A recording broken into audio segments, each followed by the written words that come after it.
Welcome to the morning meeting, everybody. Right. Or should I say the whenever you decide to show up meeting. I said the hip, hop, the hippie, the hip, hop, and you don't stop the rocket to the bang, bang, boogie, say up, the boogie to the rhythm of the boogie to beat. Now what the hell is to the dish, I'm ripping to the beat. I'm here, the groove, and my friends are gonna try to move your feet. See, I am on the mic, and I'd like to say hello. I do the black, to the white, the red, and the blue, the purple, and yellow. But first I gotta bang, bang, the boogie to the boogie, say up, the boogie to the bang, bang, boogie. Full show today. It's going to feel like a tiny show to me. All right. Because it's 100 miles an hour for 20 minutes. It's a 5-minute break. It's a 20 or so minute conversation with my buddy Dave Dombrowski to recap the golf tournament from a couple weeks ago. The money brought in for the Spina Bifida foundation that he's establishing and taking money into Oshai Children's Hospital. Talked a lot about the event leading into it. Catching up with Dave to recap. And then right around 11 o'clock, Scott Wilson live from the Thruway as he hurdles at, I don't know, I'm going to estimate he drives about 78 miles an hour. I'm not trying to bust him. Probably drives exactly 65. Scott Wilson will be on his way from his hometown of Syracuse, New York. All right. He's heading west to get on a plane to go east, to go to Hartford, because we play in Amherst, Massachusetts tomorrow. We don't play, but we do a show, we do a football. There's going to be a game. We will call it on the radio. We decided a long time ago, it's all right to say we when you're actually a part of the broadcast. When they issue you team shirts and you stay in a hotel with the team and they fly you places, it's we. All right. We have a game. I will not play in it. My performance will have no impact on whether the Bulls come home with a victory or not.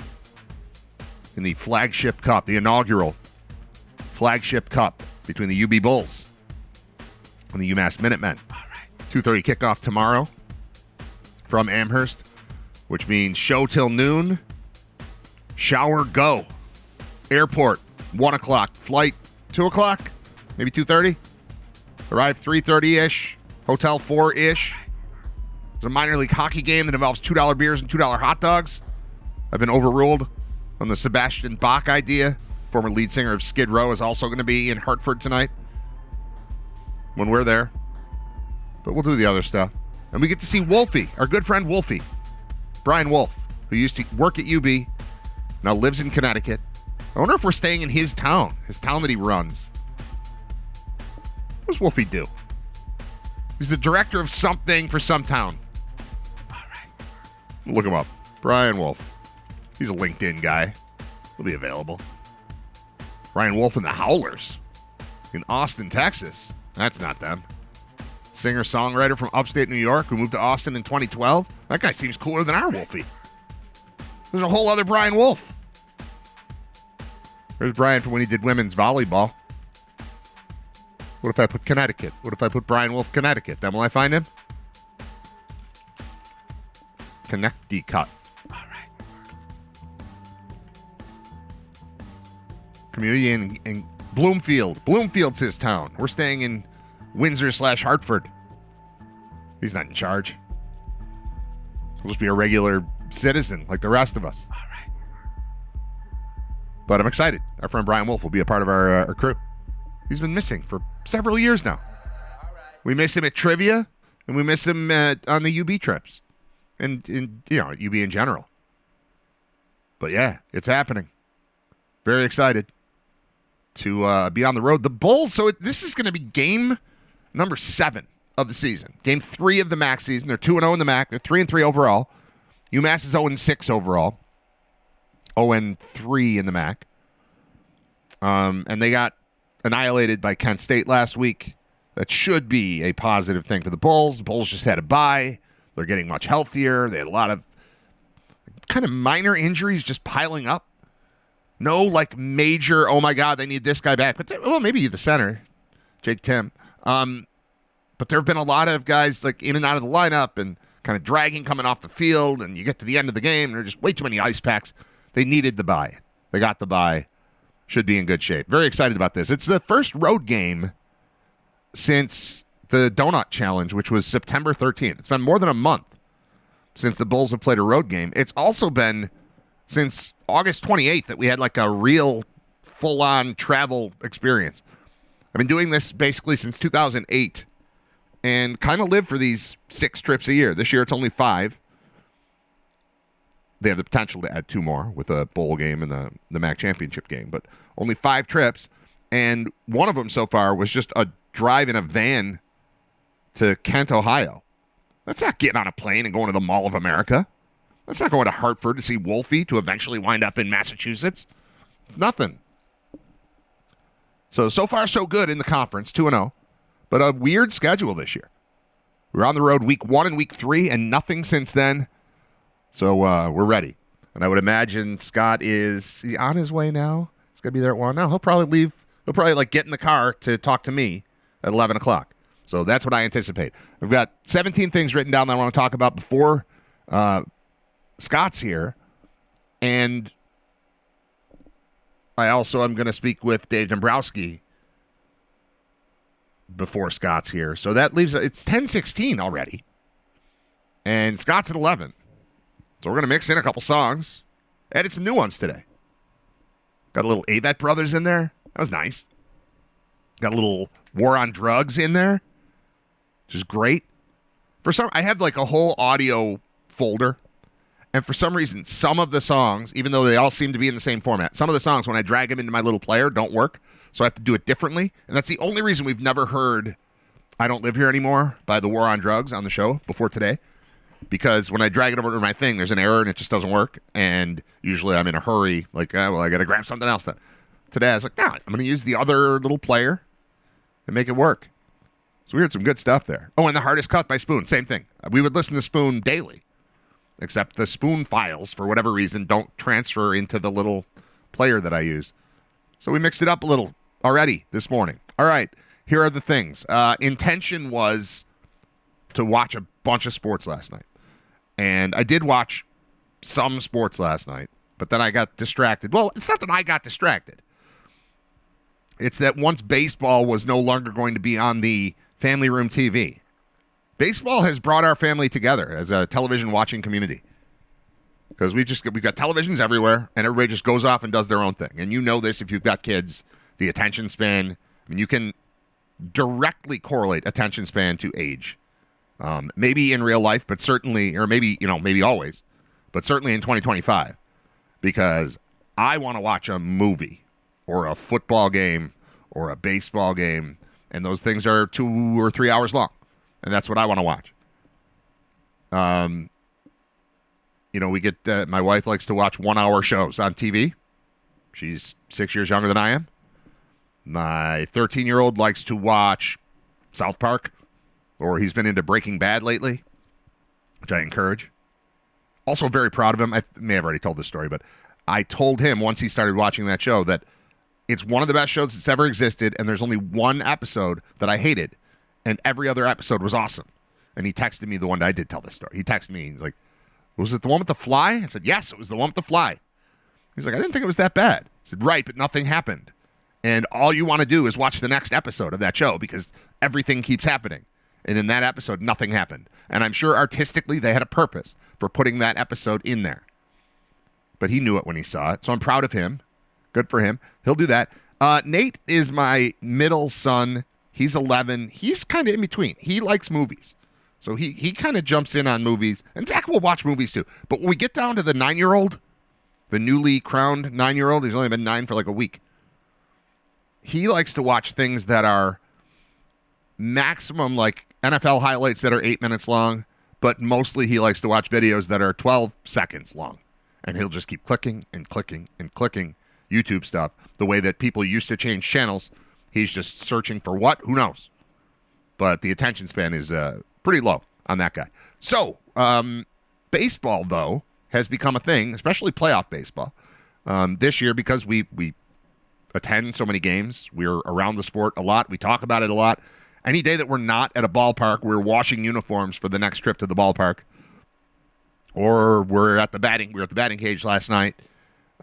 briefly, which is great, by the way. One benefit of paying $1 zillion to have 2 kids play travel baseball is that you wind up with things like memberships to baseball gyms where you can just go in and click and be like, oh, we don't have anything going on right now. Would you like to go over there and use a cage for half an hour? And we did that last night. So we did some pitching. We did some hitting. I did some catching because they were pitching and I was catching. But it was great. Got a half hour of that in. Came home. Dodgers game was still on. That was almost done as we were approaching the big moment of the night in our house, which was episode 450 of Grey's Anatomy. Grey's Anatomy trumps everything. So once Grey's Anatomy was kicking in at 10 o'clock, I said, well, I've got laundry to do because I've got to get, and I've got like prep stuff to do, all my paperwork that I have to print out before the game. I'm going to go do that and do laundry and fold laundry and pack a bag and get my computer ready and charge the phone and charge the tablet and all the stuff for traveling. Get the chargers packed in the backpack. Get the laptop where it belongs, like all that stuff. And I have a Chromecast hooked up. And Chromecast is cool. Like, we have Roku kind of everywhere in the house. But Chromecast, I just like the layout of their home screen. And it's all the same stuff, really, as if, a Roku. We have a Roku TV. We have a Roku connected to a TV in a couple different places. We might have multiple Roku. I don't know. There's TVs all over the place. But I have a Chromecast in the basement that I use. I've got I've got a million screens in the basement, but I've got the big projector thing that I use for movies or video games. And then I've got it's like a 42-inch TV on the wall that I use for basic stuff. Like when I don't want to have to turn the lights out in the basement and I still want something on. So I turn on that TV and that's got the Chromecast. And what's nice about Chromecast is it gives you suggestions from amongst the apps or services or whatever that you have. So, like, for example, and this bothered me last week and it bothered me again. I loved, like in the DirecTV era, when I had DirecTV for many, many years, I loved setting up a channel list on like a sports day, like yesterday, where there were 2 playoff baseball games plus an NFL football game. I would love to just set up a thing so I could just go up or down for channels and it would bounce between the 3 of those. You can't do that when a game is on Prime. At least I haven't found a simple way to do it when the football game is on Prime. I'm watching through YouTube TV for the baseball games, but then I have to switch apps entirely. And maybe the Chromecast would solve it. Maybe this is something I should look into because it's got to be a problem other people have. I want to watch 2 things. They're on different services, streaming services, and there's no quick way to bounce back and forth. I love the development in technology that we've got as far as TV. Like, so much is available. If there's a game on anywhere, you can find it. I can find it. Almost always. I found a way to watch the Sabres the one night when they were on ESPN Plus, but it wasn't available in Buffalo, and they're not on YouTube TV, and I don't have whatever Hulu. No, I have Hulu, but I don't have Hulu Live or something. I don't know. I couldn't watch the Sabres game, but with some manipulation, I could watch the Sabres game. And they lost, and it sucked, and I didn't see the one where they scored 8 goals. I just saw one of the ones where they didn't score. They scored 1. They scored 1. But it would be nice to be able to just pop back and forth between the 2 baseball games and the football game. So I did not watch any of the football game. I never made it there. Back to the Chromecast thing. Around 10 o'clock is when I came downstairs, and it's like, I'm tired, but I've got a bunch of stuff to do, so I'm just going to throw on the baseball and just go from there. It's like, I'll just leave it on. I'll half watch it. I'm going to sit on a couch, fold laundry on a table, and kind of watch a baseball game. And kind of think of things that you got to put in the backpack or you got to put in the suitcase because it's been a month since we traveled. Mostly, and from now through the rest of the season, my suitcase will remain half packed. So it's just like, I need socks, and I'm fine. Or I need a different long sleeve UB shirt for if it's cold at the game or whatever. But with a month off, I cleaned the whole suitcase out, so I had to start over And I'm trying to remember, what do I take on road trips? And I didn't get to... I have a go-to snack. Have you ever had the peanut butter monster trail mix from Target? I love peanut butter monster trail mix from Target. And I also hate having no food in a hotel room. I hate waking up and not having something there.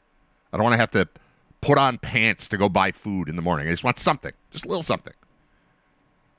So I'm hoping that I can hit up Target on the way to the airport. I'm going to have an hour. I'm 98% packed. Just got to do a quick little checklist in my head. I'm going to take a shower and go.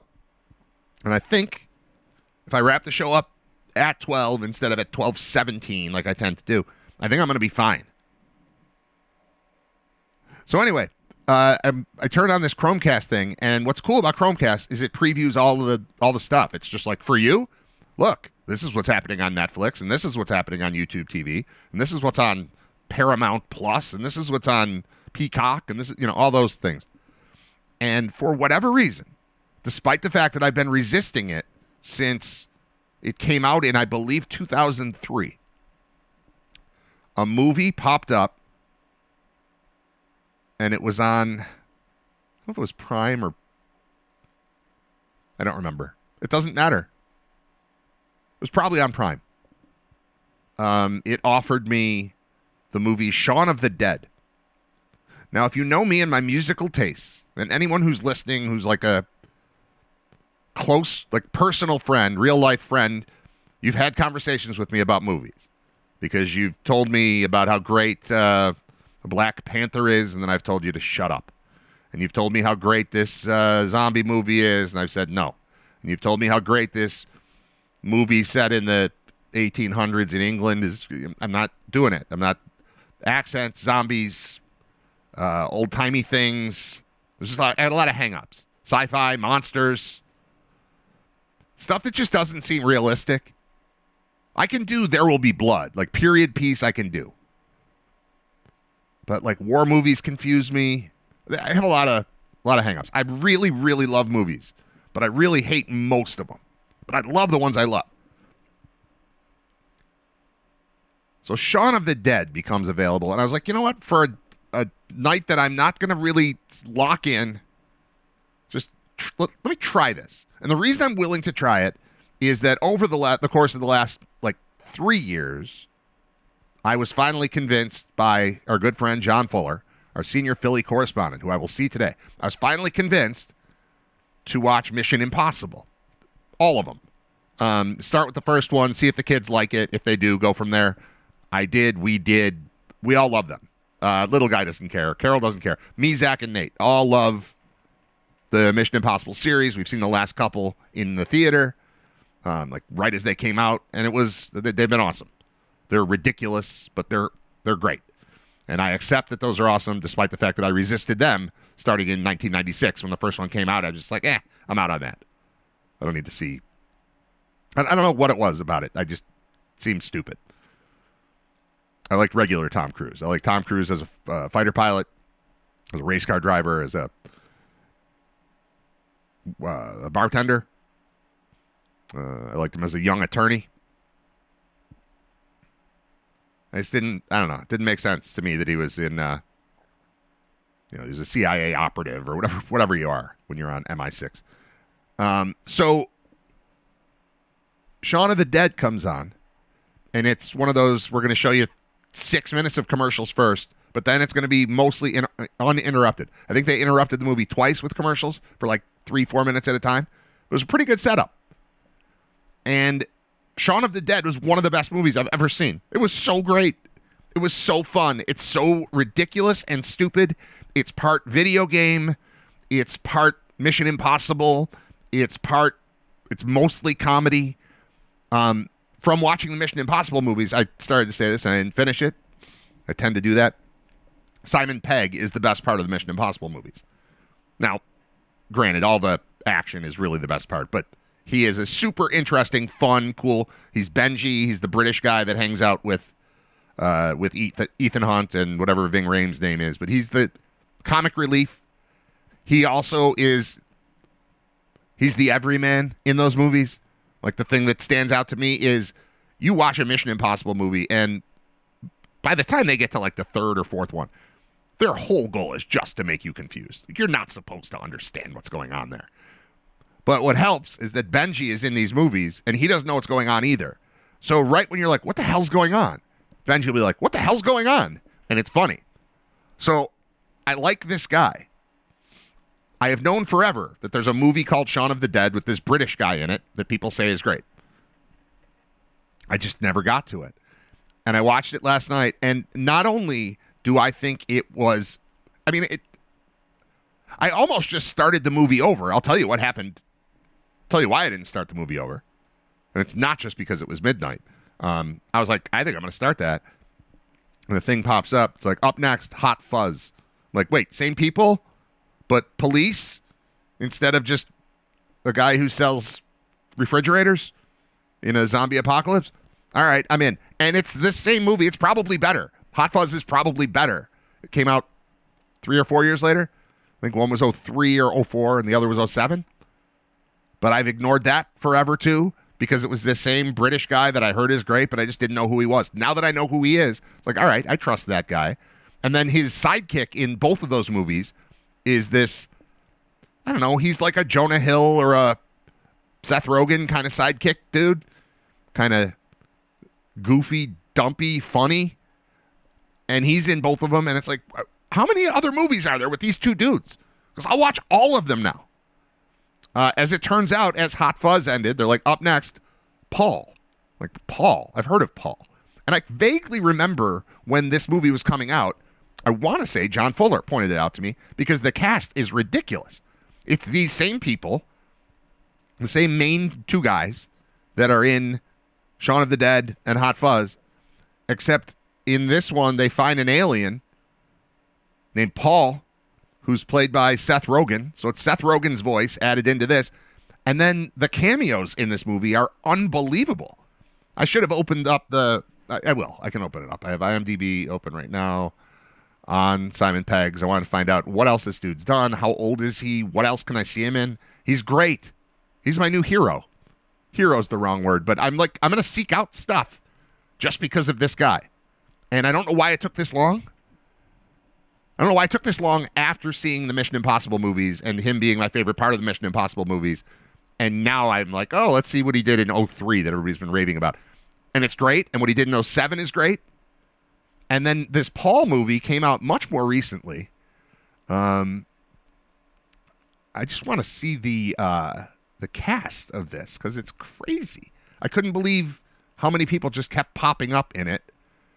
I don't know what year it was from.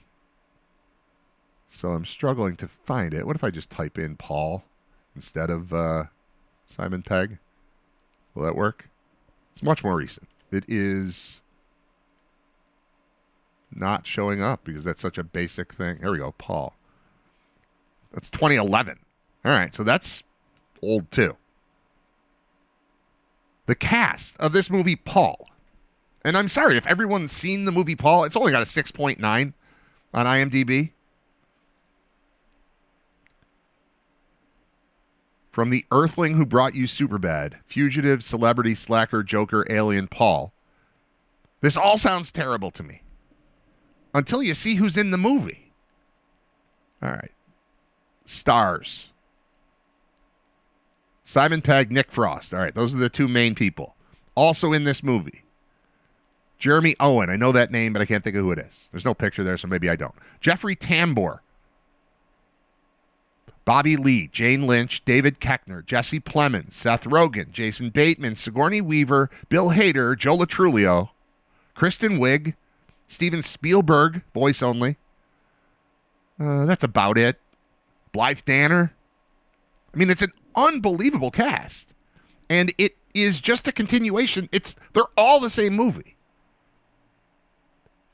One is zombies. One is just crazy murder in a small town, but like insane, stupid comic book type violence with jokes wall to wall. And then two nerds going to Comic-Con who wind up with an alien in a RV and are traveling across the country. I made it like halfway through that one. But I watched Simon Pegg movies last night from about 10 o'clock at night till about, I don't know, 3 in the morning. And I couldn't get enough of it, but I had to go to sleep. So I'm going to watch on the plane and the bus and stuff the next couple days because we got some traveling to do. Not long flight. It's like an hour. But then there's a bus trip that's an hour, probably twice tomorrow.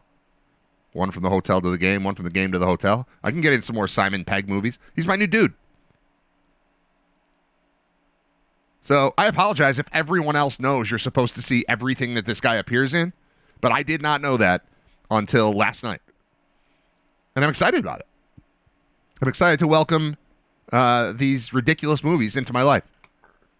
They don't sound like things I would like. I mean, the plot of this, do they list plot? The plot of Paul. 2 English comic book geeks traveling across the U.S. encounter an alien outside Area 51. That's the story. That doesn't sound like a movie I would like. Turns out it's a movie I love, even though I only got 6.9. The other 2 both are more highly rated. The other 2 that I watched, which were Shaun of the Dead and Hot Fuzz. I think I would go Hot Fuzz first, Shaun of the Dead second, Paul third. But I'm not even halfway through Paul. And it's good. All of it's good. I mean, if you like one of them, you'll like the rest of them. They're all the same. But I need to find out, because I think there are more Shaun of the Dead movies. And I saw multiple movies with Of the Dead listed on Simon Pegg's IMDb. I don't know that I'm ready to watch. Maybe I am. I don't know. I think I want to watch everything he's in.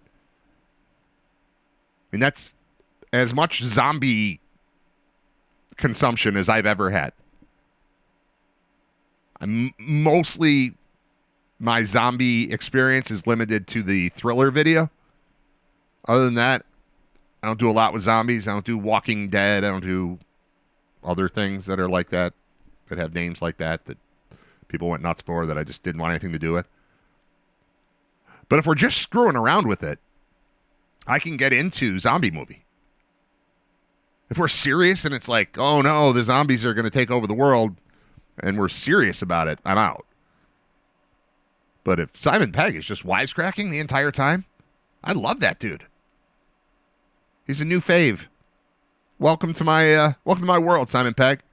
And thanks to whoever it was, Amazon Prime, I think, Prime Video, that just pumped these movies at me yesterday consecutively and made me sit up till 3 in the morning learning that there's a whole new world out there of entertainment for me that I didn't know existed. And my son, Nate, and I didn't see him this morning. He was gone when I got up. He was asleep when I was watching the movies, and he was already off to school when I got up, and I won't see him till tomorrow. And he doesn't have a phone. But I might handwrite him a note or email him at school or something to tell him that I think his new favorite movie is going to be either Shaun of the Dead or Hot Fuzz. Because Nate is... Zach and Nate, really. They're both really good at listening to me when I suggest they might like something. Like, they're willing to try stuff. They've got friends who think a movie sucks if it didn't come out in the last 2 years. They've got a lot of friends like that. A lot of kids are like that. They all know all the words to the songs in the Minecraft movie already, but they've never seen, the Goonies or whatever. Not that the Goonies is great, but it's all right. It's fun. When you're 11 years old, you should watch the Goonies. See what you think. And a lot of their friends are just turned off by things that are older. My kids are great with that. So Nate, on his own, told me 2 days ago, I think, that he watched Scream. He's like, what do you think of Scream? I'm like, Scream's incredible. He's like, yeah, I think it might be my new favorite movie. Okay, I can see that. And he was telling me how he thinks he would like horror. He's never really seen a horror movie, but he thinks he would like them because he doesn't find them scary. And I don't remember if he said he thinks monsters are scary and murderous people are not, or vice versa. I forget which one he said. I think it conflicted with the way that I thought he would have said it. So I think maybe he said he isn't afraid of murderers, but he is afraid of monsters, which I would think the other way. Because murderers seem real, because they are, and monsters aren't. Either way, Nate loves Scream. Nate also just recently watched the new Naked Gun with me and loved it. I don't know if I reviewed that on the show, but I recommend it. It's not 100% the first iteration of it, but it's like a different flavor of it that I really enjoyed. It was funny. I laughed the whole time. And then I told him, yeah, you would like the first one too. And I think he went back and watched that. So now he loves New Naked Gun, Old Naked Gun, and Scream. And he already loves Mission Impossible. And he already loves Benji. I think Shaun of the Dead and Hot Fuzz are going to be his two new favorite movies when he watches them. And I might have to email him at school. School already emailed me today with the guidelines for Halloween costumes. This is the middle school. So grades 5 through 8. Middle school Halloween costume guidelines. And I want to review them and see what you think. All right, here are the rules. There are 6 rules for wearing a costume on Halloween at my son's middle school. 1, no masks. For safety purposes, staff members must be able to identify students at all times. I'm good with that. Aside from the fact that a few years ago, masks were mandatory. But now no masks. Masks are dangerous and present a risk. Except when they weren't, and they were very important. But we used to need them, now we can't wear them. Fair enough. I think about that a lot at like banks. You go to walk into a bank, it's like no ski masks. Yeah, I know. But for 2.5 years, everyone at the bank wore a mask. All right, number 2, no props that could be considered or used as a weapon. This includes, but is not limited to, the following. All right, they list 3 things here. This is why I'm reading it. Just I found this funny. Like somebody had to write this up and send it out to every parent in the district or every parent of a kid at the middle school. And the rule number 2 for fall costume guidelines is no props that could be considered or used as a weapon. This includes, but is not limited to, the following. Now, this is like a little trivia game. There are 3 things listed. Now, again, it's not limited to the following, but these are the 3 they thought of to email and tell you, don't do this. Don't bring the following props to school. I want you to be able to guess, like play along with me. All right, number 1 on the list is swords. I think that's a good one. No swords. 2 is broomsticks. They thought of 3 things. The second one was broomsticks. And the third one was hatchets. So, while it's not limited to those things, no swords, no broomsticks, no hatchets. Guns, knives, also probably, it's not limited. But the ones they thought to mention were swords, broomsticks, and hatchets. So, don't send your middle schooler to school on Halloween with a hatchet. Got it. 3, costumes must be school appropriate. Any student wearing a costume that is not school appropriate will be sent to the main office where they will be asked to change. Costumes cannot promote or reference drugs, alcohol, or inappropriate language. I think that's fair. Number 4, costumes should not be disruptive to classroom instruction. This includes any costume that obstructs other students' view while in class. So, no giant headwear. But there couldn't be giant headwear because there can't be a mask. Although there could be, I guess you could wear you could be the Great Gazoo from the Flintstones if you wanted. Because you could have the helmet, and as long as the shield was see-through on the front. So that would be like a giant globe-shaped view obstructing. I don't know. I don't see where this one's a massive problem. They get that a lot? As I always say, when you see a sign or you get a list of instructions, there's usually a reason. Like usually someone at some point was wearing a costume that obstructed other students' view in class. All right, 5, students should be able to safely travel throughout the building in their costume. That goes without saying. 6, if you're unsure if your costume is school appropriate or if you have any questions, please ask your teacher today. Thank you, and we appreciate your cooperation. Yeah, I have a question about the hatchet thing. Mine's more of an axe than a hatchet. Is this all right? Mine's more of a sickle. Is that fine? Quick time out. We'll be right back with Dave Dombrowski. I'm Brad Ryder. It's Ryder Radio.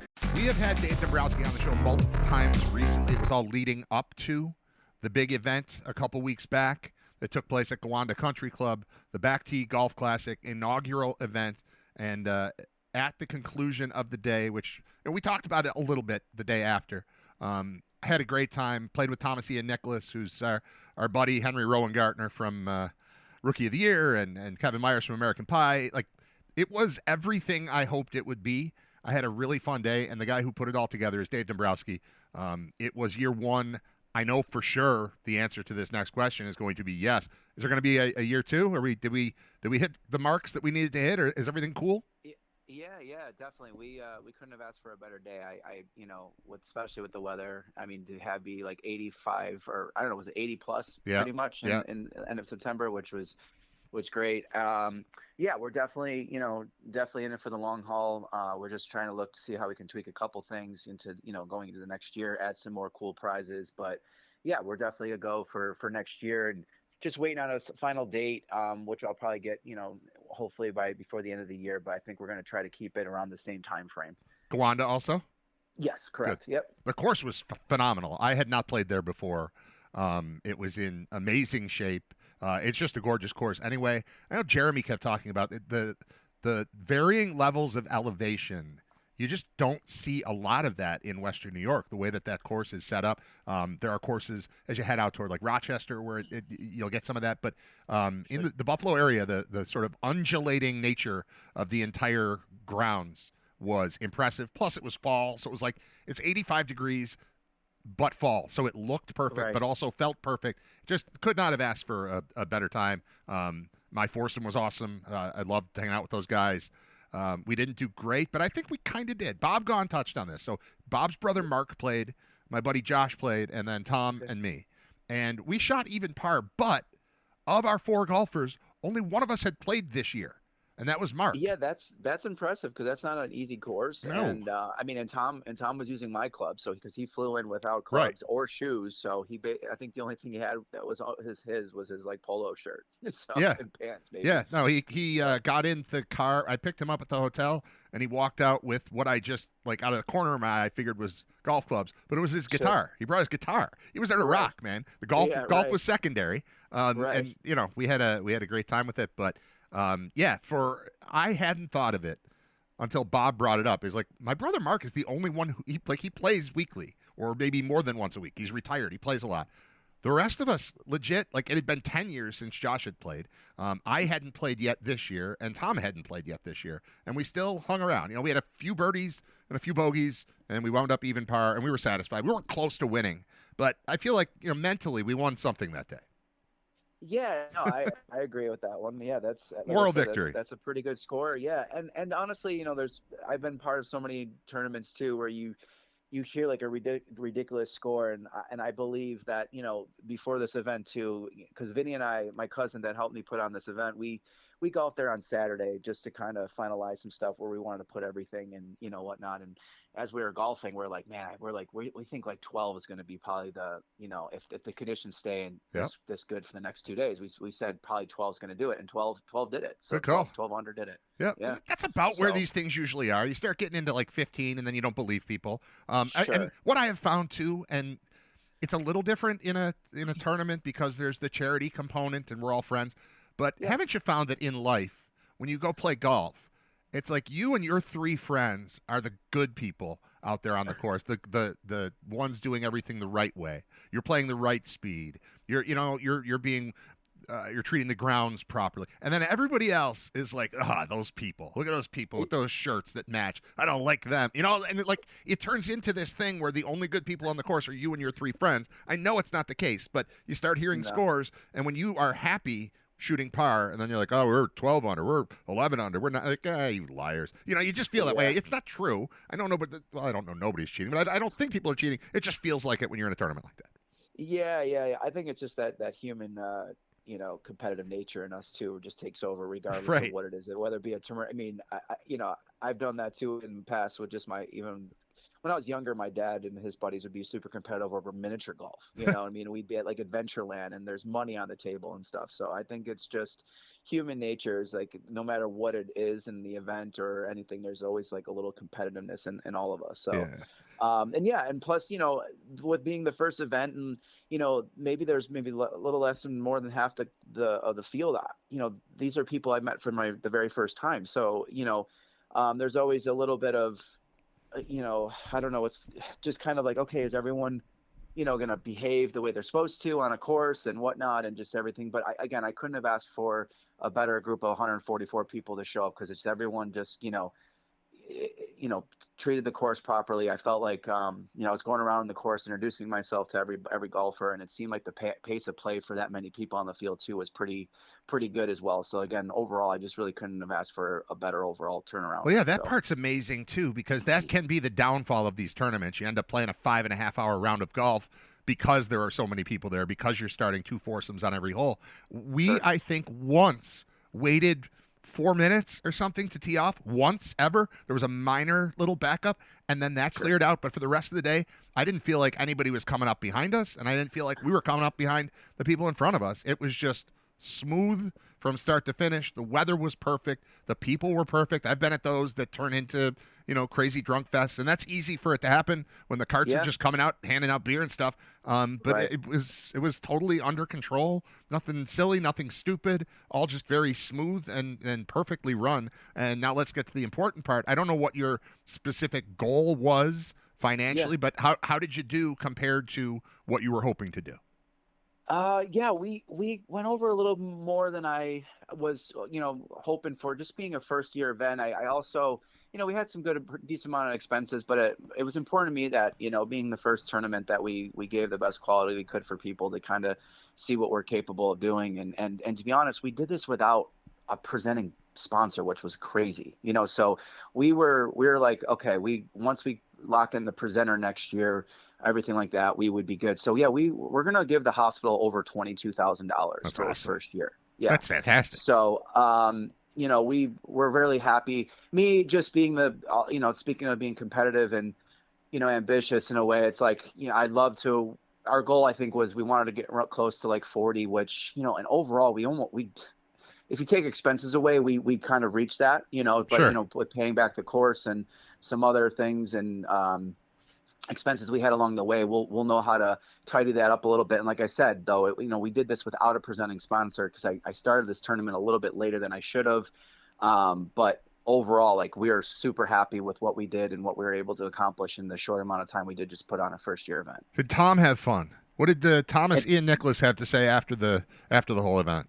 It's funny. We ended up going out for, some, for a drink and some, just catching up. Cause I guess that we only get to see each other a couple times a year. So if that, and he said the same thing. He said he was super proud to be part of it. And he said the same thing. He's like, Dave, he's like, I've been a part of a lot of these golf tournaments and, for different charity events. And he goes, I've never been part of something that's, like you said, Brad, it's, the way it ran and the smooth of it. And, for what I was projecting in money too, he said, I don't know a lot of people that raise that kind of money for their first year event too. So, he just kind of was just kudos to me and, a little slap on the back. So I appreciated that too. But yeah, he overall had a great time. And, he said, count me in for whatever we're going to do next year. He could not have been easier to deal with. And I mean, I knew that going in because of how you had talked about him and just from talking to him on the phone and stuff. But I mean, to spend an entire day with 3 strangers and just act like we all knew each other the whole time, like it was very impressive. Everybody who was in contact with him, I think, was impressed by him. And then he came out and you guys rocked out too, which was also fun. What'd you play? 10, 12 songs, something like that, like at the end of the show. And that was awesome. That was, I think about 10 songs. We that's something we're gonna figure out later. I know it's such a long day and it's hard to have people, like, once you do the raffle. I mean, we had over 40 raffle baskets. So, thank God we had, shout out to Nicholas Pickles out there too, helping me MC it, because between that and shout out to all the volunteers on staff, because we kind of did a rally with that. And I know that could be like a long day of, just in itself, just raffling off the raffles, but that was kind of like rapid fire. So that took a little, short amount of time, but then, then dinner, and then people want to, I get it. It's a long day. So we were trying to figure out if it's something we do music like earlier in the day or before the event or whatever, so we can kind of keep people engaged too. It's not that people weren't engaged. It's just, it's a long day. It's just like after dinner and the raffles, it's like, okay, I would want to go home too, after that's like a long day, especially if people that come there earlier. I know a lot of people showed up earlier for the putting contest as well. So, but yeah, that was fun to rock out with him too. But it doesn't surprise me that you guys had a great time. It's, especially being in the music industry as long as I've had, it's, you learn to be really selective on like who you kind of like, let into your personal groups and your friends and stuff. So, and he's just been one of those, guys I've known now for over 12 years that he's just a regular guy. Yeah, he's done a lot of different things in his career, but, I think that's one thing that him and I connected really well, is just on a personal level and talking a lot about things outside of our industry, which, that stuff that carries a longer way with your friendship. Cause I've been in a lot of situations in a lot of rooms where it's like first conversation is nonstop, resume, what you've been, who you do, what do you do, kind of thing. And that just kind of turns off pretty quickly in your head. And you're just like, okay, so, Tom's just always been that type of friend too. He can kind of, and I'm sure, like you said, you experienced it. It probably, I'm not speaking for you guys, but it probably seemed like you guys known him for like a couple, like it 100%. wasn't your first time hanging out. No. He was making like cracking jokes at our expense, and same. We were doing the same to him. It was just like a guy that we knew the whole time. Right. It was fantastic. It could not have been better. Could not have been better. And also, I appreciate that not everyone can handle. Like I rode around in the car. I first of all rode like an hour in the car with him because I picked him up at the hotel. Sure. So I spent 8 hours with this guy or 7 hours with this guy, right? And it was perfectly normal and fine. And I hope he had the same experience because I get what it's like. Like I've been in situations. I remember specifically back before I was in radio, and Bulldog was doing a show. He was doing a show with Glenn Parker, who was an offensive lineman for the Bills, and I went out that night to go say hi. I'd never met an offensive lineman. I wanted to see how big a real offensive lineman was. And I sat with Glenn Parker at the bar for 3 or 4 hours that night. You know why? Because I didn't want to talk about football. So like people would come in and want to talk about football with them, and then we'd get back to talking about punk rock and stuff, And it was like I was his safe space. So I felt like it was my job to provide a safe and comfortable environment for Tom to golf, and I think I did that, and I think it worked. So I'm happy with all of it. Yeah, and I'm glad you got to experience that. That's awesome. I'm really happy that you guys all had a great time, and and you hit the nail on the head. That's the safe space. I mean, a lot of my really closest friends in the music industry is like we don't bond over music. We're bonding over whether it be. I have another really close friend that I still tour with, and we're both diehard, sports fanatics, and we bond over going to sports games, like especially if we're on tour and if there's a certain baseball or hockey game on, it doesn't even matter if it's our teams, and we're like, hey man, let's go to a game, So I think that's super important to separate all that stuff. That's what we do for UB football. We are just like tomorrow we're going to we're staying in Hartford, but we're playing at Amherst, Mass on Saturday. And it's like, okay, what's in town? I found out today, and nobody's going to want to go with me, that Sebastian Bach is going to be there. He's great. And it's him with Quiet Riot that doesn't have Kevin DuBrow anymore, and with Slaughter, who was terrible when they were good. So I don't think I'm going to be able to talk anybody into doing this. Sure. But we did find a minor league hockey game with $2 hot dogs and $2 beers. So I think we're going to some minor league hockey tomorrow. Okay. Or I should say today, because we're recording this on. I'm cheating. Right. I'm recording this on Thursday, so let me take that back.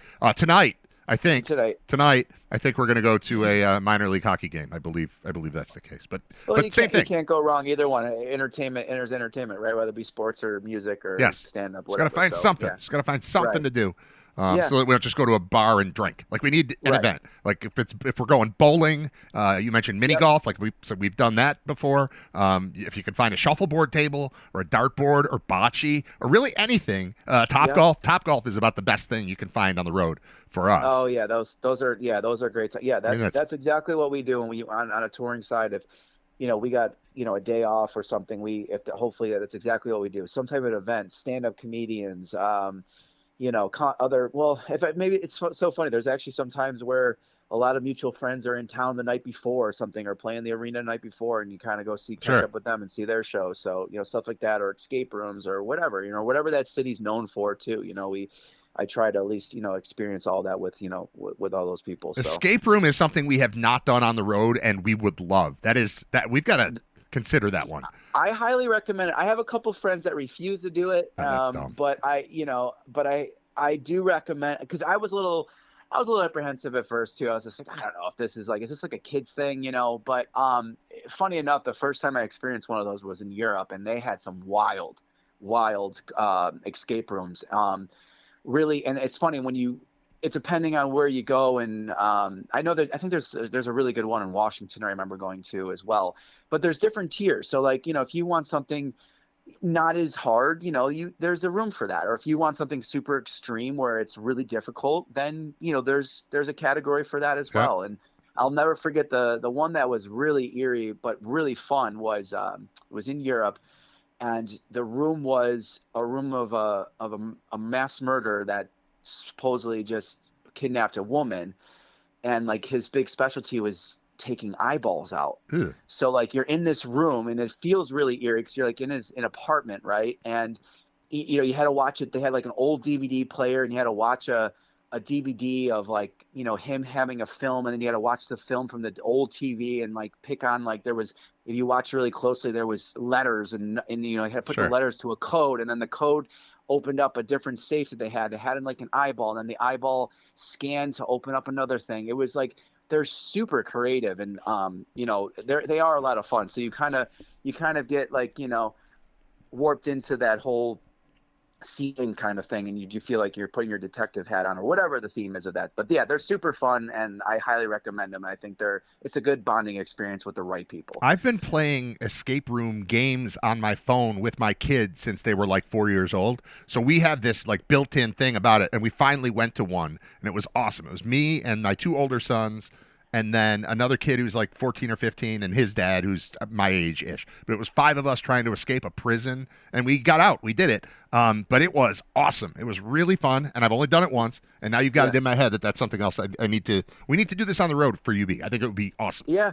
Yeah, I think you should round up the guys and see who'd be interested, and then I would just Google search what escape rooms they have in that area, and yeah, go check them out. I'm doing this. I'm definitely doing this for Hartford. All right, Dave. Anything else going on that we what are we gonna do? Because I've liked having you on every month or so for the hell of it. Sure. So I think just. I don't know what the plan is, but you should keep coming on, and we'll keep talking about the golf event because it's going to happen again next year. But you've got more interesting things to talk about too, like escape rooms and traveling and things. So sure. Whatever. We can stay in touch. Like I said, I mean, right now I'm working towards to actually start my own foundation. Mm-hmm. So once we get all that paperwork situated and finalized, there'll be more opportunities too. We're already in talks of doing different type of events throughout the year, not just the golf tournament. So speaking of miniature golf, we were talking, there's talks of maybe doing a miniature golf kind of outing that will help raise money, or a meat raffle. So once I start this foundation, now that, things are really kicking in gear, we had a really successful year with just a golf event. It's now, once we get the formality of the actual foundation, I'll be able to open up a lot more ideas and different type of events. And outside of that is I'm still touring, and Tyler Hilton and Kate Vogel, where it's funny, I left. So that event was on Monday. Yeah. So I flew like last time I told you, I flew in that Friday, did the event on Monday, and I flew back to Vancouver that next morning, that Tuesday. Right. And I was gone for a week. And I just, came back last week. So we're off until December, and then, we're going to do a little run in December for about a week and a half. And, and then now while I was back on the road with them, they just announced their European and Australia run. And last time I just checked with my tour manager, it's selling out where they're moving them to bigger rooms. Really? Because I think Kate and Tyler have not been into Europe since 2018. I was just there with Tyler, and it was wild. So now that you're adding Kate back with the fold with them together, it's going to be fun. So we're going to finish off this world tour in 2026. So Yeah, I mean, a lot to look forward to and a lot to juggle, but that's what's life's exciting about, and keeping busy and all these new things happening. So, yeah, we're just going to try to ride that momentum train from the success of the event, and then hopefully add a bunch of different other smaller events, and then keep them as main thing for next year. I'm volunteering my services as a live trivia host for whenever you want to do a trivia night, because those work. That would be that'd be a fun night. That'd be a fun night too. Yeah, let's do it. Yeah, I mean, like I said, right now I'm trying to brainstorm with as many people in Western New York as like what would they love to do, something that'd be fun that we can continue to just raise money for Children's Hospital and Spina Bifida Clinic. So I'd love to do a trivia night. I think that'd be awesome. All right, well, stay in touch, Dave. We'll talk soon. All right, thanks, Brad. All right, thank you. Dave Dombrowski, our guest. He engineered the first annual. You don't call it that. You call it inaugural. Engineered the inaugural Back Tee Golf Classic, and it was awesome. And we're going to keep moving forward and stay in touch with Dave as often as we possibly can. All right, thanks to Dave. Quick time out. We'll be right back. I'm Brad Ryder. It is Ryder Radio. When we get a request in the chat for Oak Ridge Boys, you get Oak Ridge Boys. Damn it. And I said, yeah, after Scott's on. And I said, you know what? Before Scott's on, let the Oak Ridge Boys open for Scott Wilson, who's approaching Western New York. Well, he's in Western-ish New York right now, but he's approaching Buffalo because he's heading west to get on a plane to head east to come back west again on Saturday to get in his car and go back east. Right? Did I get that right? That's right. Nothing gets me going though like a little ORB on a Friday. Yeah, no, I get it. I get it. You can't beat that. I'm jacked up right now. I put the cruise control on because anytime I hear ORB, speeds go way up. It's tough. That's dangerous. Pedal just goes to the floor subconsciously. Next thing you know, you're doing 95, then you got a Smoky on your trail. You don't want to. That's right. I don't have a CB to put together a convoy. Right. Yeah. So you gotta be careful. What leads into the decision? So you live in Syracuse. How long does it take you to drive here? That's about 2 hours. How long would it take you to drive to Hartford, which is where we're staying? What leads to the decision on driving the wrong way to get to a football game? Well, it's about 4.5, I think, all in would have been the drive. Okay. I have made this drive before. Let me tell you what factored in. If this was a noon kick, I probably would have driven myself.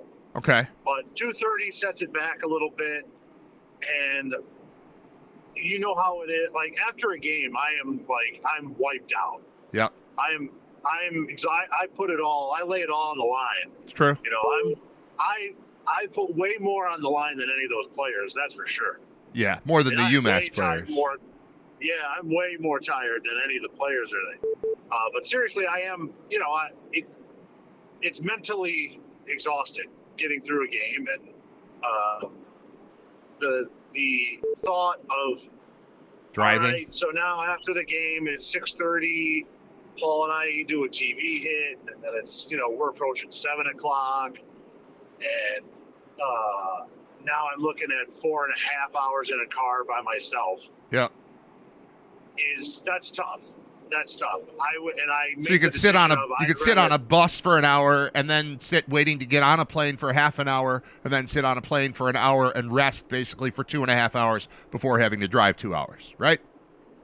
Right. Okay. So I chose the 2-hour drive, and plus I really enjoy the decompression time after the game, where we kind of, as a crew, huddle in the back of the bus. Yep. And get to kind of what happened on that play. Yep. Unwind. Go over what we did on the game, how great we all were. Yep. We really shower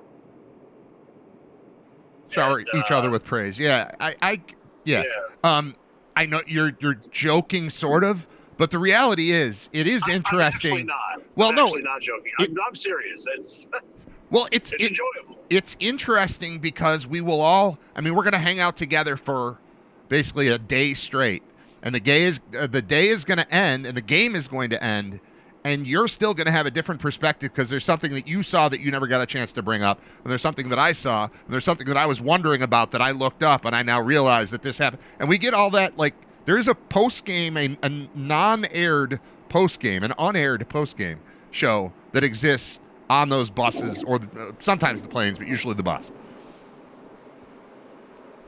Right. And that's fun. And, I mean, there's, depending on where we are and what the situation is, I don't think it'll be that way this week because there's an extra bus, but sometimes we'll be on the bus and we're talking about something that we saw, and then 2 seats up is a manager turn around and be like, yeah, just so you know, so-and-so on the sideline said this, and we heard him say this, and that's why this happened. And we're like, oh, okay.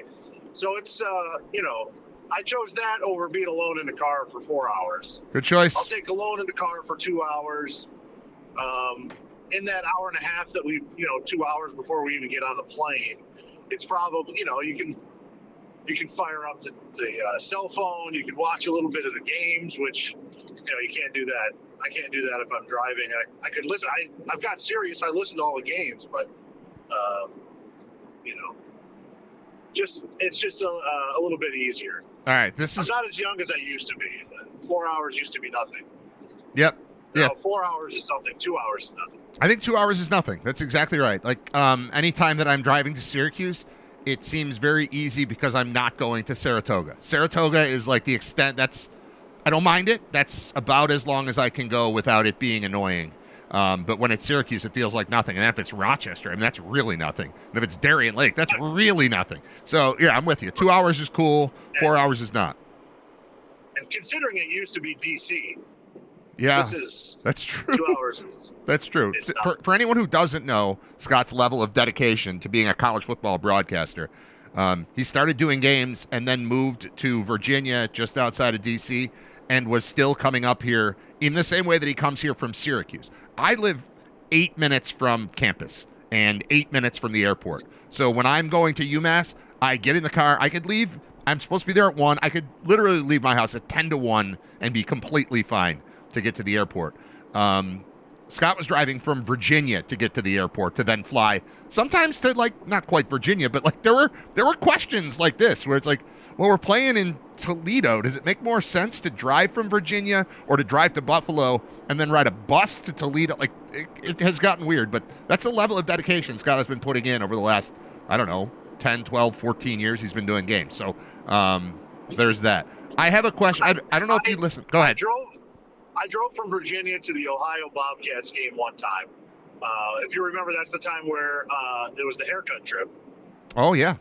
Yeah, that was nice. That was nice having a car. Yeah. So we stayed at the University Inn, and then we got to go to Radio Shack still existed. We needed some kind of a cord or a wire or something. Cords or batteries or, all kinds of stuff. Right. But Radio Shack was right next to Supercuts. What a day that was. So I drove there, and the experience of driving to Athens through West Virginia was enough to make me say, from now on, I'm driving to Buffalo to go to Ohio. We are. Yeah, I can imagine. We're gonna skip the Appalachian Mountains here for a while. Yeah. And just fly with the team. All right. I don't know if you heard the beginning of the show. Did you hear the beginning of the show?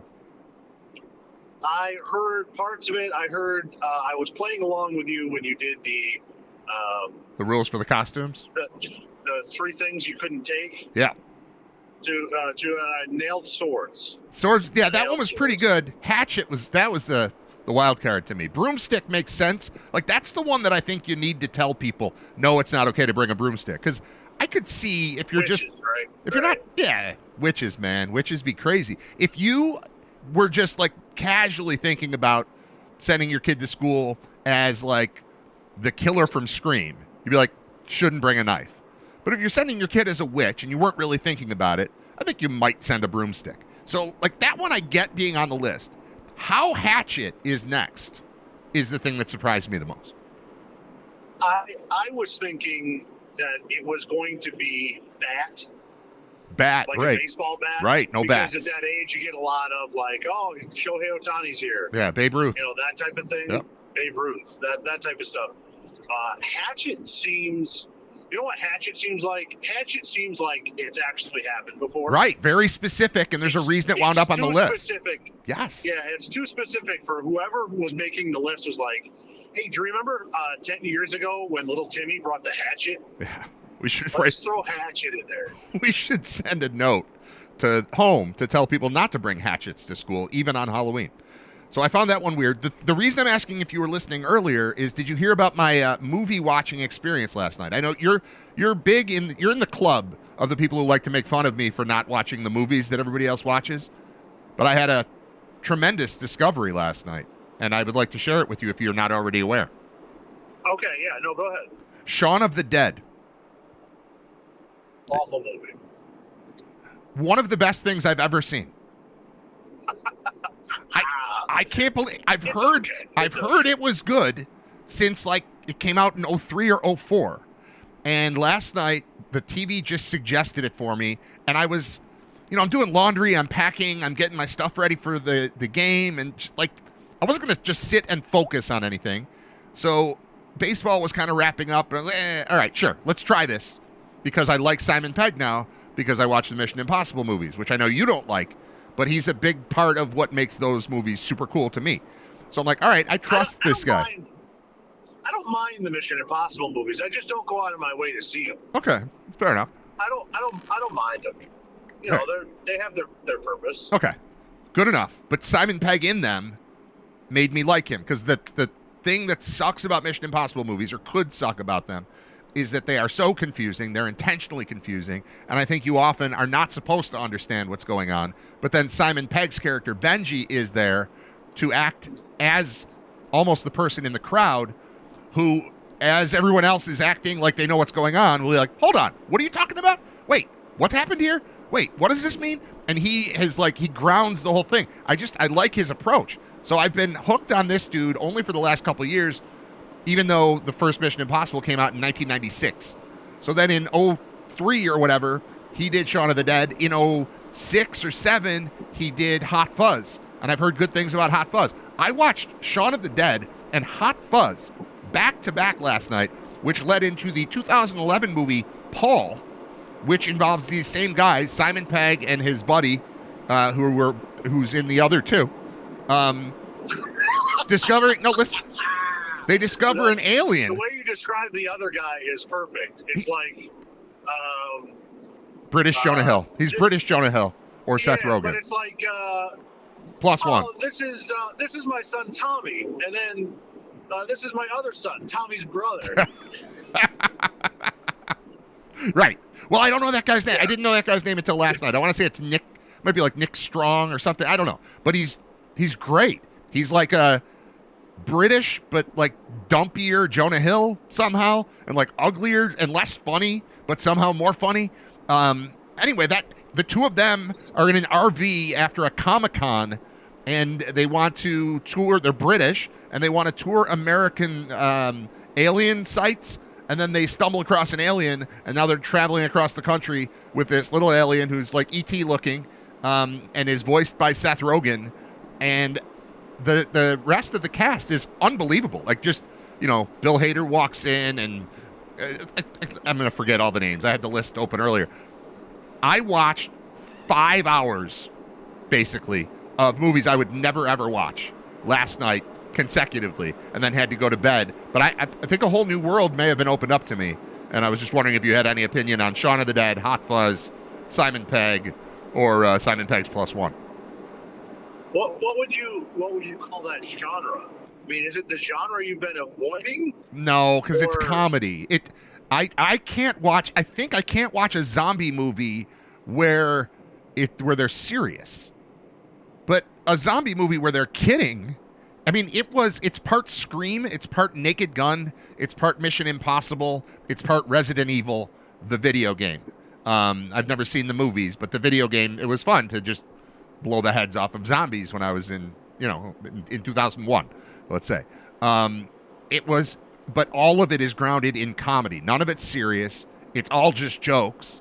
And it's much more Naked Gun than it is anything else, which is great. Like, my son Nate just saw the new Naked Gun and liked it, and then went back and watched the old one and liked it, and then also just watched Scream and called that maybe his favorite movie of all time. His new favorite movie is going to be one of these things. Shaun of the Dead and Hot Fuzz are like a better version, like an amalgamation of all of those things, I think. I don't know. Maybe I'm nuts. Maybe I was just having a good night. I don't know. You've seen Scream? Yeah. Okay. I think Scream has one of the best opens to a movie. Agreed. That there is. I think And we're allowed to me, spoil it that's at this set- point. You can say why. Yeah, well, yeah, but I mean, I think that it sets the tone for the rest of the movie to allow the rest of the movie to joke around in some of the ways that they do. Right. The meta approach. It's a horror movie while making fun of horror movies, and I thought that immediately when seeing it in a theater in 1996. Like, that was incredible. It was revolutionary, and it was Wes Craven doing it. So it's not like the Wayans brothers doing a spoof of Don't Be a Menace to the Hood while whatever that is. Like, it wasn't that. Right. It was a parody, but it was done by Wes Craven, who did the real ones. So it all fit together, and I thought that was awesome. And I think this kind of is in that genre, sort of. Taking your biggest star and brutally murdering her in the first 10 minutes of the movie, which is surprising. It is the surprise, is the twist, and they give it to you immediately, and then I just remember being like, oh, right, okay, all right, this is different. This is very different. It's certainly not in the same level of situation, but have you ever seen the movie Executive Decision? Yes. They do a very similar thing where it sets it up to be Steven Seagal is going to be the hero and Kurt Russell is the nerd. And within 10 minutes, he gets sucked out of a plane and Kurt Russell has to be the hero. Right. I forgot Seagal was in that movie. Oh, I forgot he was in that. okay. Well, the other one I'm thinking of, too, which is also 1996 and also ties into this, the first Mission Impossible movie, one of the early members of the crew is Emilio Estevez. Now, when my kids, who are 13 and 11, watch that movie, they don't know that that's Billy the Kid from Young Guns. They don't know that that's Gordon Bombay. They just think it's some guy. So they don't recognize that Emilio Estevez getting crushed in an elevator shaft 6 minutes into a movie is a crazy way to start a franchise. Yeah, that's a big deal. So that was same era. So I don't know. It ties together. These are things I like about movies. And like you said, like it takes the overall premise and flips it. It's not just a standard, this is a horror movie. It's not just a standard, this is a comedy. It's like, no, all bets are off. There are no rules. Do whatever you want. And so it's a cartoon, but with people in it. And I don't know, man. I really, really, I'm going to go back and watch both of those again. I loved Shaun of the Dead, and then I think I liked Hot Fuzz better. It was the same movie. It was just, kind of, I don't know, does Get Out get made without Hot Fuzz? Get Out is kind of a take on Hot Fuzz, now that I think about it. Have you seen Hot Fuzz? I keep talking about it like you've seen it. I did, but I've seen it once, and it was so long ago. Okay. Well, the bottom line is my mind is open. I'm sharing with you the great news that I'm willing to watch some things that I didn't think I was willing to watch. And if those are great, then might everything else that I hate be great too. It's not going to be Marvel. The superhero thing is not going to work for me. But other genres, I might be more open to suggestion now, thanks to Amazon Prime suggestion of Shaun of the Dead last night. With the while we're talking openings, with the recent passing of Diane Keaton, I've heard a lot and seen a lot of Godfather stuff. As talk about interesting casting, she sticks out. Now, I mean, she's kind of supposed to, as the only person that's not in that life, but that reminds me of the opening of The Godfather, which is, Don Corleone, for your daughter's bridal purse, My Undying Love. That whole scene where people are coming in and asking things. Is this the part where I should remind you I've seen the movie once? Yeah. Okay, because I don't remember the opening scene. I assume that you've seen the movie once, that you would remember that. Remember? I don't. Yeah. I don't. I forgot she was in it when she died. I was like, I know who she is, and I had to look up what she's been in because I couldn't. She's not in the opening scene. But I'm just saying, I couldn't remember any movies she was in. I know who I've always known who she was, and I don't dislike her in any way. But I, without looking it up, couldn't think of. Hate her. I know. Yeah, you talk about it all the time. How much you hate Diane Keaton. I know. But for real, she's terrible, and I hate her. Okay. Every time she appeared on screen was terrible. All right. Well, I couldn't name. I respect her career. As someone that's terrible at acting, to have that long of a career in acting, you got to get props. If I had a gun to my head, I'm going to cut you off. If I had a gun to my head and I had to come up with 2 movies she was in, I would have come up with Annie Hall and then been stuck, and then probably confused her with Annette Bening or something. So I just, this is not just, it's no knock. She has never stood out to me. She seems fine. But I forgot she was in The Godfather. When I looked it up, oh yeah, Annie Hall and Godfather. She was Kay Corleone, and as I said, was kind of trying. She was the only thing trying to pull Michael to the positive side of life. Yeah, didn't work out. No, because every time he thinks he's out, they pull him back in. Yeah, and it's not her. She's the one pulling out, and then all right, I'm gonna stop on that. Baseball, football, anything? Flacco? Parsons? Hendrickson? It's interesting. Flacco got them had a full week of practice, and it becomes pretty obvious that he got the memo of, hey, you can just throw it to Chase and Higgins every play. Just toss it to those two. And he did. He looked okay.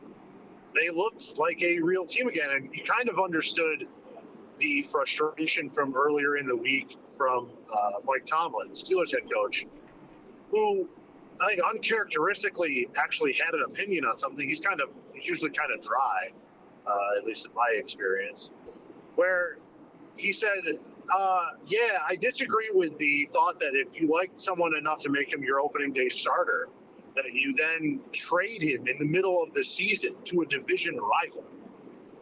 He seemed very upset over the fact that the Browns were just like, what's going on here? I don't like that you just put a confident quarterback on a team that we have to play coming up. That sucks. It's a division rival. You don't do that. And you saw why. Because he's good enough to get it to wide open guys. And he's got 2 guys on his team that are constantly open because they're 2 of the best wide receivers in the game. So it burned him. It burned him. It was fun to see 2 guys in their 40s look great. I thought Rodgers was pretty good in the game too. I mean, he wasn't old Rodgers, but he certainly looked better than he has the last couple of seasons. I was watching the Blue Jays, and Scherzer was pitching, and they put up a thing about seniors. I forget what it was. I don't know, some kind of senior discount or whatever. I saw that too. And the 3 of them were on the screen at the same. It said playing tonight. And it was Flacco and Rodgers and Scherzer. Scherzer. And all of them were way younger than I am, which made me feel terrible. But they're old for football players and baseball players. They're not old for people. So that made me feel better because I'd be too old to play, but I still am young enough to be a person. So I feel all right. But they were mocking their age. Scherzer was impressive last night. He was. And that's, they mentioned it during the broadcast a lot, but he wasn't even on the division series roster. He had pitched so bad in September. I mean, it was a running inning in September. Yeah. Coming into the playoffs. And so he put it all together there, and the road team has won every game in that series. I think it's interesting, and I'm trying to remember who said, I don't know if it was Passon or one of the other guys over at ESPN but the Brewers-Dodgers series, they said, is the reason why there's going to be a work stoppage coming up after this deal ends in baseball. Why?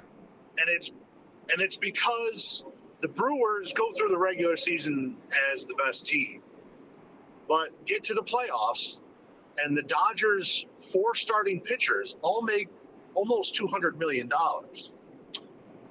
each. Yeah. The distribution of like the overwhelming money on the Dodgers and the upper echelon of teams, it's gotten so ridiculous that it's starting to impact the rest of the league. And I think that the owners are going to try and make a push for a cap. You've heard a lot lately from the Yankees of the, there's a lot of penalties, and, you lose foreign player money for foreign players, and you lose, you have to pay fines to the league if you go over certain amounts, but you can do it. Right. There's nothing stopping you. There's no actual salary cap. There's just luxury penalties. tax type of situation. Yeah. Luxury taxes. And, if you're going to have a $400 million payroll, what's $85 more million to just throw it on top and get what you want, get every player. So, enjoy it while it's here, because I think they're going to try and put together a fight to try and finally get a salary cap in the league. And, there's a lot more teams out there like the Brewers and the Rays and the Pirates than there is like the Yankees, Red Sox, and Dodgers. Yeah. And the Mets now. So I think it's not helping the image with the Dodgers going up 3-0. I mean, if this was a 2-1 series, whatever. It absolutely looks like a mismatch. Like the Dodgers, right? The Dodgers, and it's all pitching. Right. It feels like the Dodgers didn't care about, give or take 80 games this year. If they won them, cool. If they didn't, whatever. Because they're going to be in the playoffs, and then when they get to the playoffs, their starting rotation is going to be. I mean, Snell has been untouchable. Making 700. Yeah. Blake Snell has been untouchable. Snell has been untouchable. Yeah. Their bullpen's awesome. Yamamoto. Yep. Suzuki's been great. Trinan doesn't make a ton, but he's been great. They're super impressive. My wife is rooting for the Dodgers, so I'm happy when the Dodgers win. So I haven't thought about that in a negative way. I'm just rooting along and enjoying it, but it's a little gross. Pitching matchups are a little gross. From the outside, just as a fan and not a Dodgers fan, I don't really think about it and care. But it was interesting to see an expert come in and say, "Here's the problem." Yeah. Just to let you know, there's an awful lot of owners looking at this series saying, "See, this is why we're going to have to make a stand," and that's not going to be good because the baseball union is as tight and well organized and as strong as and they're prone to stoppages. Any union in the country in anything. So that could be something looming on the horizon. I guess I'll end with my pick of the week. Okay. Should we do that? Yes. Shout out to me making everybody a crap ton of money last week with Kent State. You are killing it. Kent State covered that 2.5. Yeah, by a lot. 40. Covered it by about 40 points. So again, we talk about our wins. We never talk about our losses. And we move on to the next one. This week, I'm going to go Big Ten. Again, I haven't had a lot of success here in the Big Ten. But again, we don't talk about that ever again. Nope, I didn't hear it. I'm going to take Washington on the road in the Big House against Michigan. The Huskies, you can get, I believe, on FanDuel at 5.5, plus 5.5. I think Washington's better. Michigan has been inconsistent, and they are coming off of a trip out west to UCLA, so they could have a little bit of that road-weary hangover type of situation that they're going to get. The offense for Washington has been clicking and getting better here week by week. They were trailing against Rutgers. I don't know if that was last week or a couple weeks ago, but had a monster second half. Came back, blew them out. So I like getting points here on the road against a true freshman starting quarterback that has had his ups and downs. Is it possible you run into Underwood for Michigan having a breakout game and going crazy? Yeah, could be. Or you could run into a true freshman starting at home against a borderline top 25 team that's 5-1 or 4-2, whatever they so I'm going to take the points. I'm going to take the Huskies in the big house. And we know that you look at the little games first, and you've landed on this big one. This is a big swing for you. You're taking a big swing here.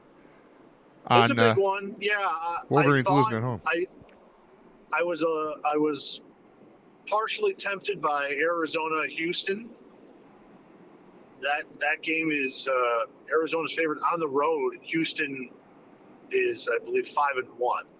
So that the reason I didn't go with it is at the start of the week, Houston started out as like a 2-point favorite, and they are now 1.5-point underdogs.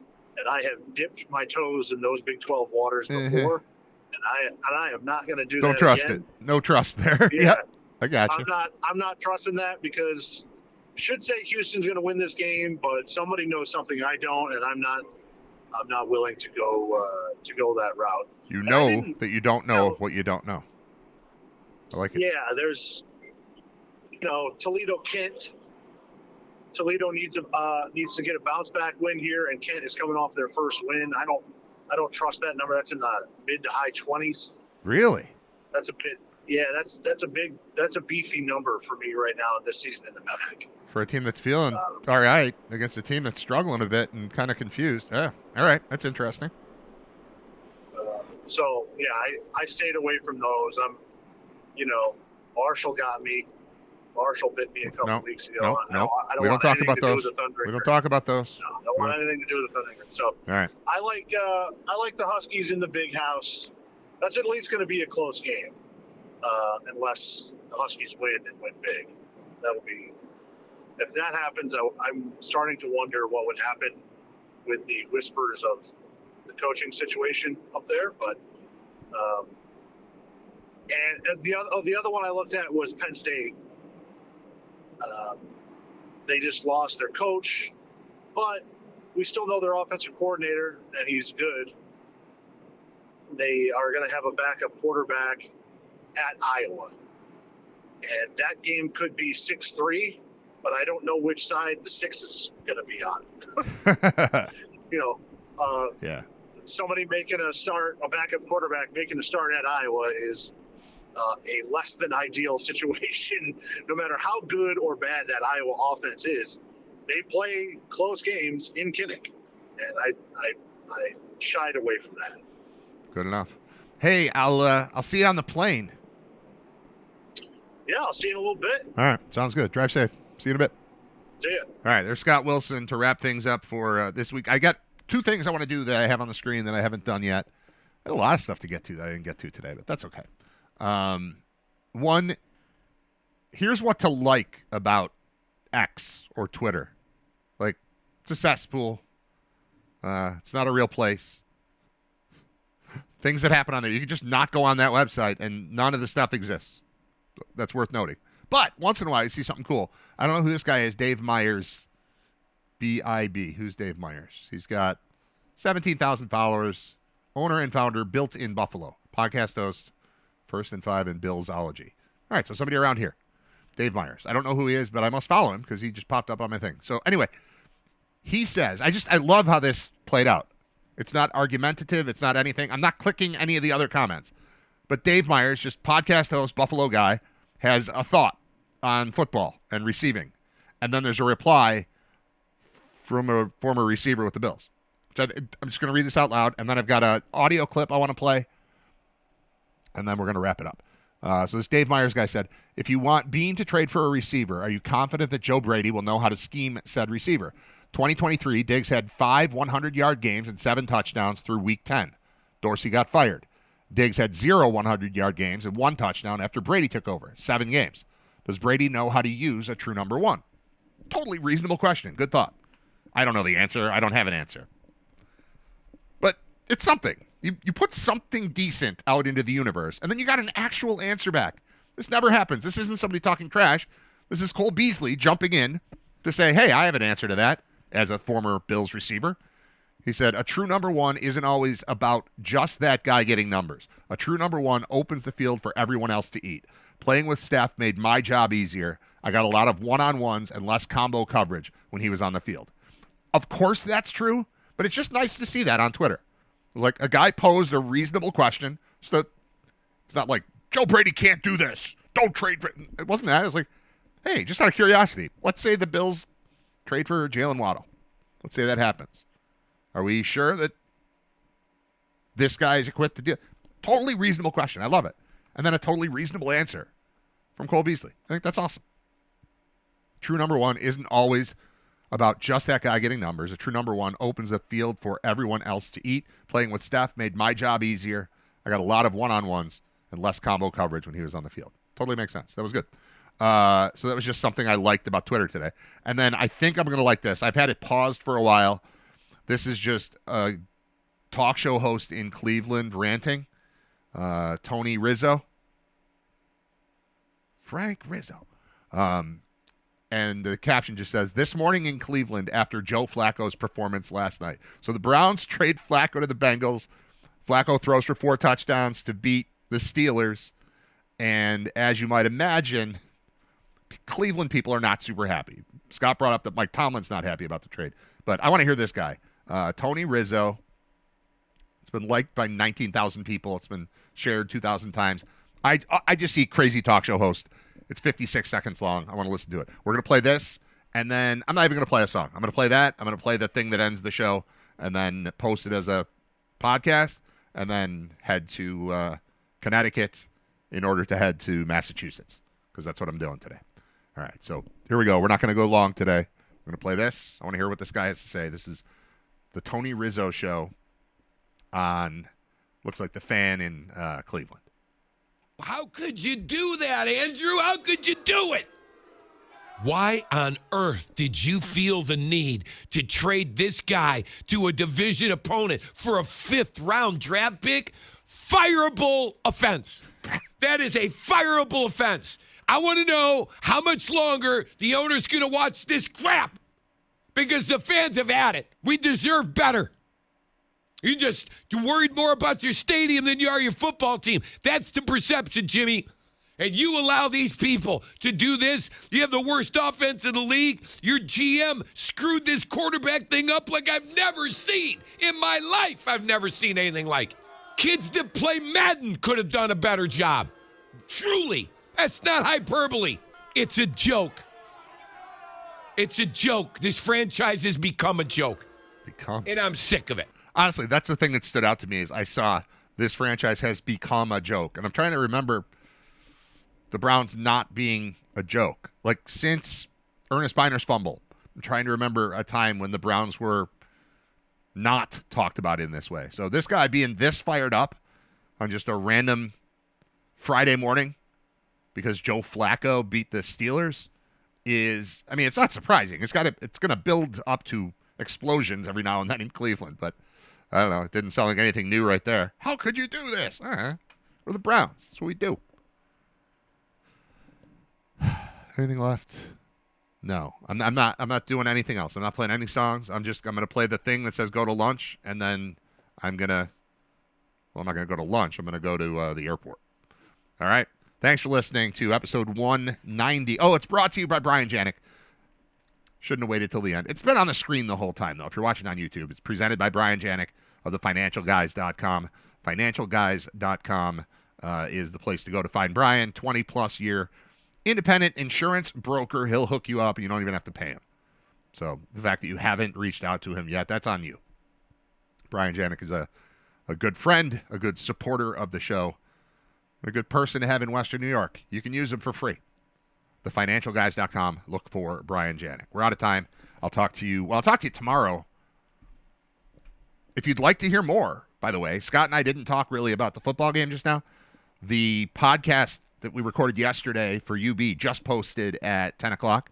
So if you go to UB Bulls Insider, you get another, 45 minutes of me and Scott talking in a more serious manner. We talk kind of seriously. We're still goofy, but it's more serious.